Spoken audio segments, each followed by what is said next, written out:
a década de 1960, os Swinging Sixties.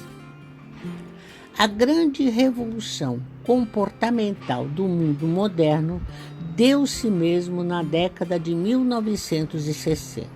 Foi, sem a menor dúvida, a grande sementeira que germinou todas as mudanças que hoje são corriqueiras e fazem parte do mundo atual. Essa explosão da juventude em todos os aspectos tinha uma lógica. A geração que havia nascido durante e após guerra era cheia de ideias novas e não queria se atrelar aos conceitos antigos, já bem abalados pela geração da década anterior. Consequentemente, a transformação da moda foi radical. Ninguém mais obedece a um padrão específico. Surgem várias tendências que podem ser adotadas. O comportamento de cada um poderá se refletir na escolha do vestuário, do penteado e da maquiagem. O estilo unissex é representado pela dupla jeans e camiseta, rapazes e garotas vestidas da mesma forma. Em 1966, a revista norte-americana Time colocou o título London, Swinging London, em uma reportagem de capa, referindo-se ao ritmo de vida excitante e ao estilo vanguardista dos londrinos da época. Londres era o santuário da moda e dos modismos dos jovens da década de 1960. Era vibrante, moderna e criativa. A mini-saia de Mary Quant, estilista de moda jovem e proprietária de uma boutique em Londres, revolucionou o vestuário feminino. Além da mini-saia, Mary Quant criou os hot pants, shortinhos de veludo bem curtinhos, bordados com miçangas e usados com meias grossas. Modestamente, ela sempre disse que a mini-saia não era invenção dela, e sim do vestuário que ela via nas ruas de Londres. Pierre Cardin e André Courrèges dividiram com ela a tendência das saias na altura das coxas. A partir de então, os estilistas começaram a olhar melhor a streetwear, a roupa da rua. Mary Quant também foi responsável pelo lançamento de Twiggy, a primeira supermodel conhecida no mundo todo. Twiggy é a referência dos anos de 1960 quanto manequim e Mary Quant como estilista. Mas Londres era o must e não se limitou apenas à moda colorida, curtinha, jovem, divertida, revolucionária e super criativa. Os Beatles arrebataram multidões de jovens ao redor do mundo com seu estilo de música e o visual diferente. Os reis do iê-iê-iê, como eram chamados, usavam cabelos lisos e de corte redondo ao redor da cabeça. As roupas, o penteado, as músicas foram incorporadas imediatamente e a Beatlemania tornou-se universal. No início dos anos de 1960, os cabelos eram volumosos e estruturados para ela. Brigitte Bardot, já repaginada pelo marido e diretor de cinema Roger Vadim, está loira e os penteados chucrute usados por ela viram mania. Às custas de muito laque, não era spray ainda, rolos chamados bobs e horas em secadores de pedestal, conseguia-se o penteado da moda, feito por profissionais que realmente entendiam do ofício de cabeleireiro. Não era apenas pegar a escova redonda e brush com secador manual sem imaginação. Tanto a cliente quanto a profissional tinham que ser paciência. Demorava bastante tempo todo o ritual de enrolar, ir para o secador e depois de mais de 45 minutos pentear. Havia o truque de desfiar os cabelos para dar volume. Para aquelas que tinham cabelo fino, alguns enchimentos resolviam. As criativas, algumas vezes, longe dos salões, colocavam esponja de aço e cobriam com os cabelos. O problema era a coceira, que costumava incomodar bastante. Nos Estados Unidos, o cabelo alto e armado, muitas vezes com enchimentos, era chamado beehive, ou seja, ninho de abelhas. No Brasil, as pontas viradas para cima receberam o nome de gatinho. As máscaras de beleza ficam na moda e todas as marcas de cremes de beleza anunciam seus milagres. Helena Rubens e Elizabeth Arden continuam mantendo sua clientela fiel, agora com uma concorrência acirrada de outras marcas que foram se fixando no mercado no decorrer dos anos. Max Factor continua inovando e lança Sheer Genius em 1960, uma base cremosa em tubo que promete ser mais natural e delicada do que um pó de arroz. As inovações não param, a nova maquiagem líquida é muito menos densa e dá um toque natural. O delineador branco faz das pálpebras uma base para os negros e imensos cílios que destacam-se e as pálpebras se iluminam. A mulher da década de 1960 era uma expert em efeitos e os maquiadores começaram a ter uma gama infinita de produtos para deixar as clientes cada dia mais deslumbrantes. Todo o efeito da maquiagem dos anos de 1960 estava nos olhos. As grandes marcas investiam em sombras, delineadores, rímel e cílios postiços. Usava-se cílios postiços de todos os tamanhos e a qualquer hora do dia e da noite. Vários estilos e tamanhos de cílios estavam à disposição nas lojas de cosméticos para o público em geral. Todas as mulheres que se maquiavam na época sabiam colocá-los com perfeição. Max Factor já havia criado a maquiagem à prova d'água para Esther Williams, como comentamos. Agora ele lança a maquiagem de verão. Naquela época, sair sem maquiagem era totalmente inviável e como as sombras eram verdes, azuis, douradas, roxas, enfrentar uma piscina ou o mar não era possível. A solução foi lançar o que já era conhecido em Hollywood, a maquiagem de verão, à prova de mar e de piscina. Hoje, a preocupação é apenas o filtro solar. A moda da década de 1960 evoluía com muita rapidez. Se repararmos no visual de 1961 a 1964, quando Mary Quant apresentou sua mini saia pela primeira vez, a diferença é grande. Tudo muda a partir de 1964, dos cabelos ao vestuário.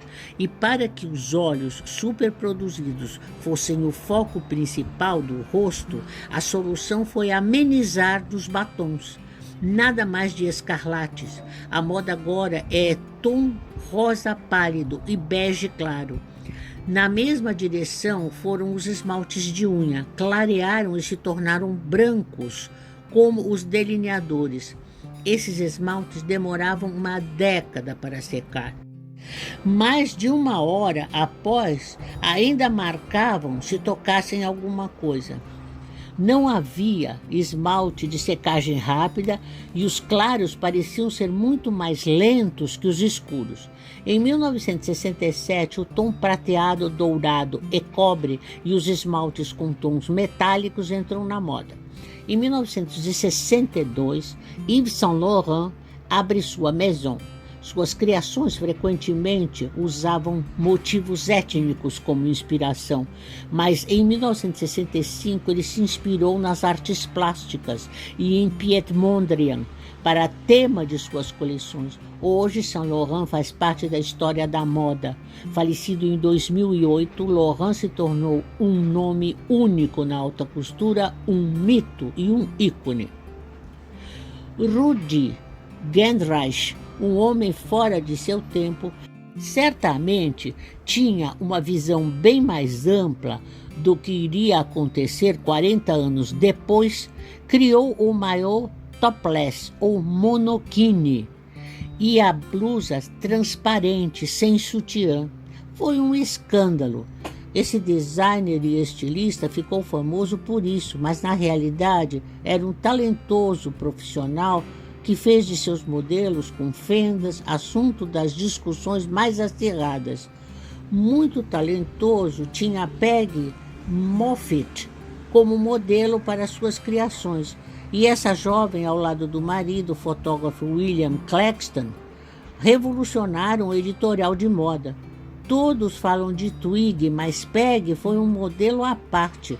Era a musa de Rudy. Suas fotos de moda são diferentes e artísticas. Foi ela quem posou para Rudy usando um monokini. Rudy Gendreich foi capa do Time, em reconhecimento ao seu talento como designer de moda. Ele, ao lado de Peggy e do fotógrafo William Claxton, formaram um trio imbatível de talento e inovação nos editoriais e nas criações de moda. A década de 1960 foi particularmente propícia para a criatividade. Calvin Klein já começava a produzir elegantes e despojadas roupas, enfatizando os tons de terra natural e, ao mesmo tempo, tecidos luxuosos. Ralph Lauren lança a linha masculina, expandindo seu mercado além de suas criações femininas, com ênfase nos tecidos naturais com design e motivos country, em 1968. Os bottoms enfeitam os jeans, as estampas psicodélicas viraram mania, as cores selvagens também. Isso sem falar nas roupas de vinil, de papel, de celofane, de metal, cobertas de espelhos, das botas go-go brancas, das camisas de babados para os homens, dos paletós Nehru e das jaquetas de peles. E, claro, dos imensos chapéus de abas largas e dos óculos de sol enormes e coloridos. O vestido tubinho e o modelo trapézio dominam a moda, assim como as calças Saint-Tropez, divulgadas por Brigitte Bardot. Em 1968, Jane Fonda, recriada por Rose Vadan, faz Barbarella e se torna um verdadeiro mito sexual.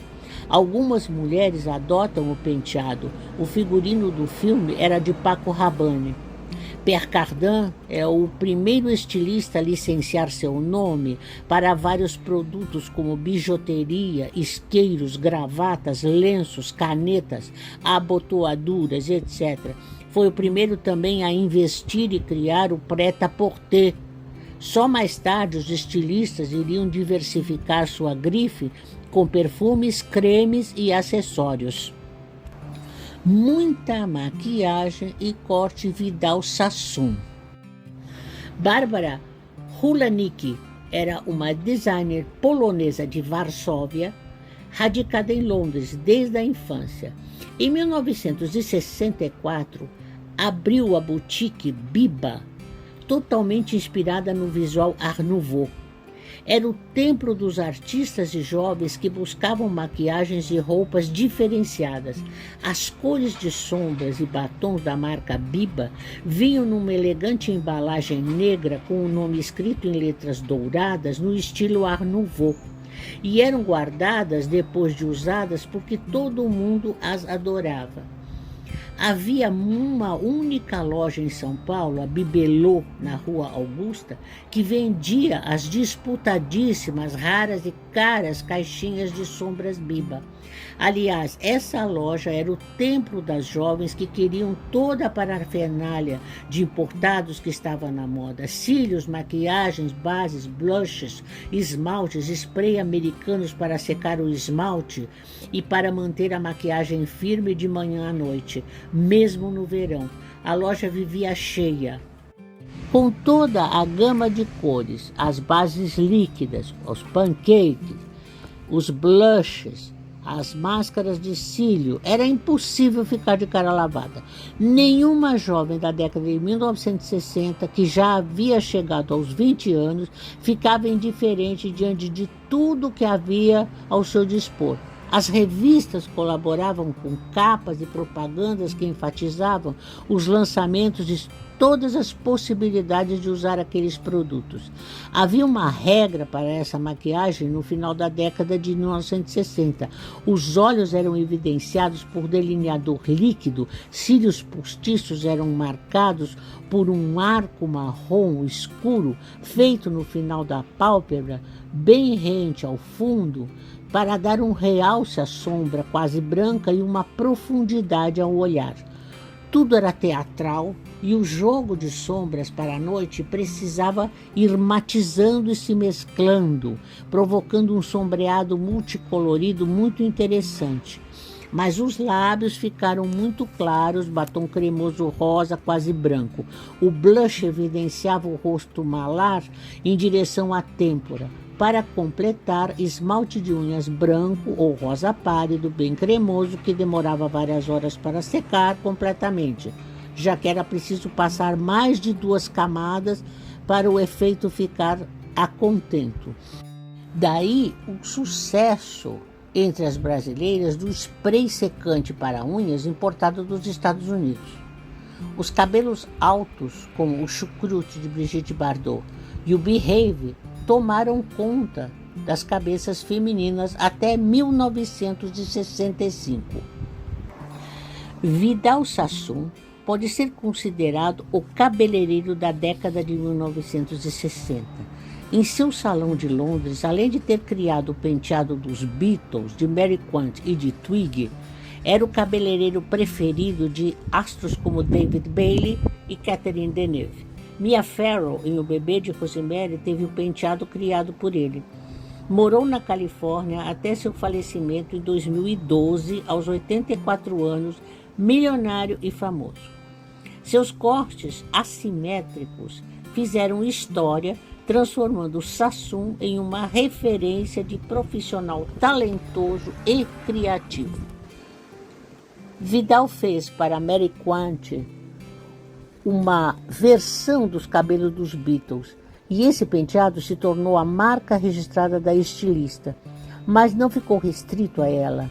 Esse capacete de corte assimétrico, volumoso, com uma franja farta que deixava a cabeça bem redonda, foi uma febre e a adesão foi mundial.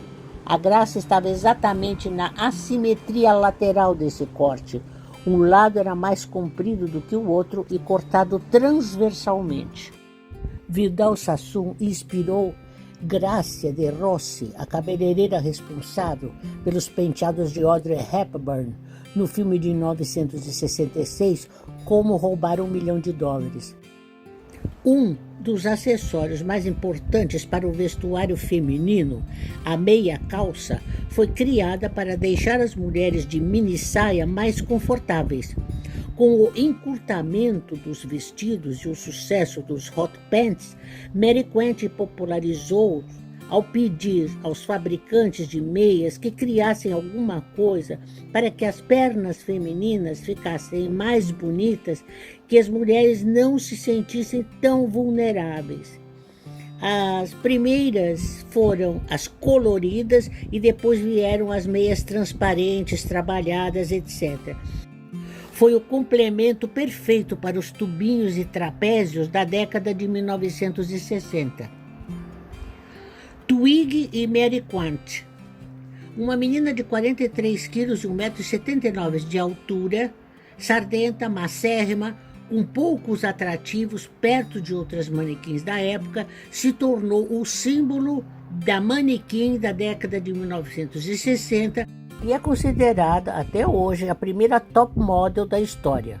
Ela foi descoberta em 1965, aos 15 anos, por Justin de Villeneuve, que era o cabeleireiro das celebridades. Ele tinha 27 anos e se tornou seu marido e empresário.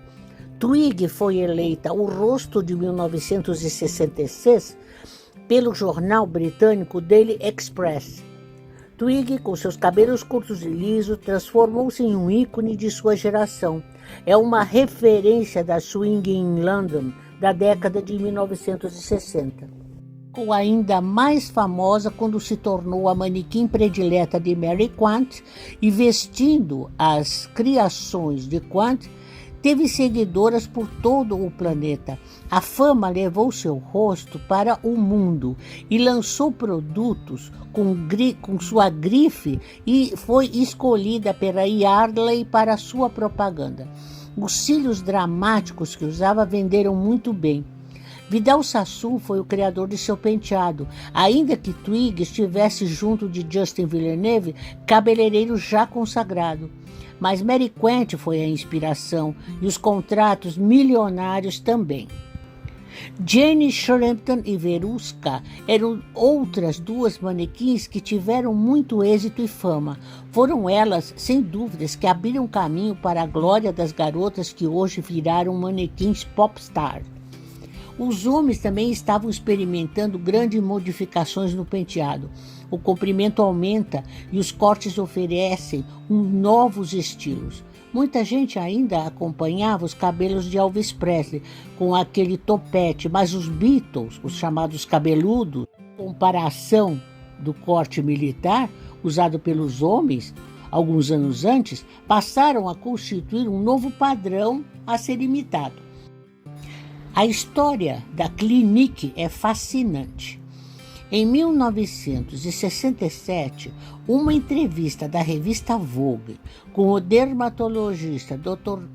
Norman Orenstreich, o mais alto perfil da área em Nova York, mudou o conceito de que ter uma pele bonita era um fator de sorte genética. A teoria do Dr. Orenstreich iria mudar o mundo da cosmética. Ele afirmou que uma pele ótima pode ser criada. A teoria revolucionária, somada à certeza de que produtos poderiam mudar sua pele, foi o passo primordial para que a empresa Clinique, criada pela visionária Estée Lauder e sua família, que recrutaram o dermatologista através do editor da Vogue, Carol Phillips, que havia feito a entrevista, para que houvesse a criação de uma nova linha de produtos. Em 1968, com a introdução da hoje mundialmente rotina de 3 passos, Step Skin System, limpeza diária, esfoliação e hidratação, foi aberto o primeiro escritório no Reino Unido. Foi a primeira e única coleção de produtos de beleza dermatologicamente criado, antialérgicos, sem nenhuma fragrância vendida no mercado.